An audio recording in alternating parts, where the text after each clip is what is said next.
I fought, wept, and bled for God and the Order. I would have died for my Templar brothers, every single one.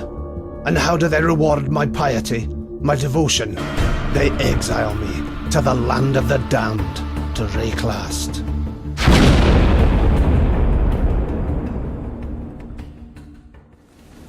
Welcome to this edition of the Featured 5, the video series where we at ARP Gamer take some time to highlight our favorite features in new and upcoming titles.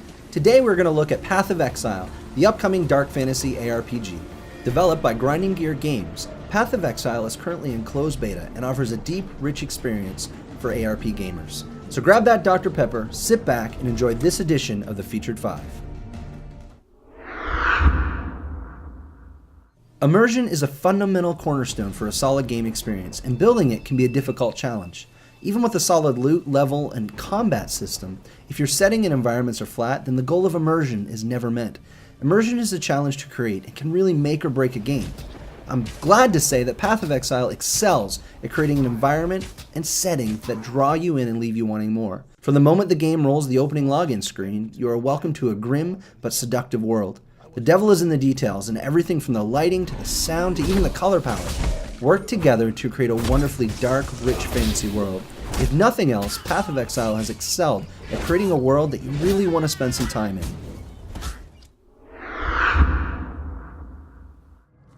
One of the most unique features of Path of Exile is its approach to vendoring loot collected during your adventures. Gone are the hordes of gold that are generally associated with ARPGs, and in its place stands a wonderfully creative bartering system. When you approach a vendor to sell your junk, instead of getting gold, you're actually given scraps of scrolls or pieces of gems, or even raw materials. These base materials can be combined to create more powerful items, which can either be used to purchase more gear, or actually be used to develop your character. The best part about the bartering system is that it fits really well into the story and lore of Path of Exile. It's a fresh take on a staple ARPG feature, and it works really well.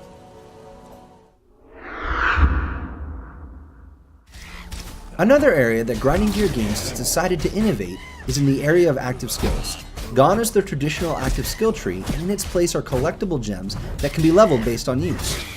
As you hack and slash your way through the world, you will gather these gems and can slot them into your gear.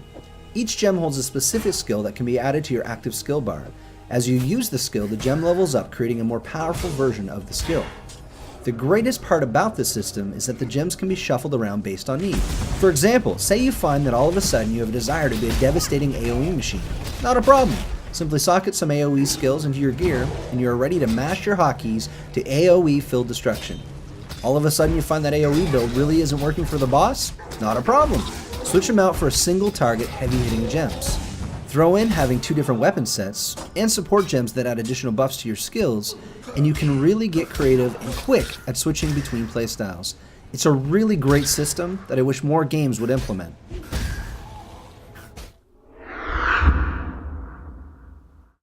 I mentioned before that Path of Exile doesn't have a traditional active skill tree. In its place, however, is a passive skill tree that adds another layer of customization. When I first opened the passive skill tree, my mind immediately went to Final Fantasy X's Sphere Grid. For those unfamiliar with the Sphere Grid, think of a giant spider web with each connection being a passive skill point.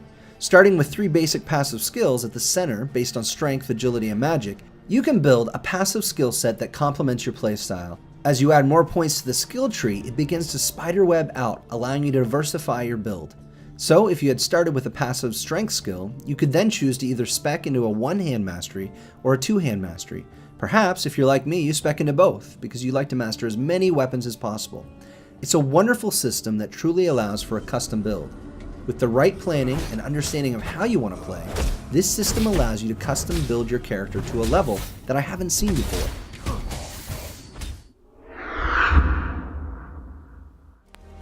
In recent years, I've seen a trend that is making me fearful for future games. We are quickly moving away from consequences in games and making them a breeze to play through. The implications of this trend are terrifying. Without consequences for dying in-game or creating a super easy experience, you begin to make rash choices and in turn don't develop skill as you play through the game.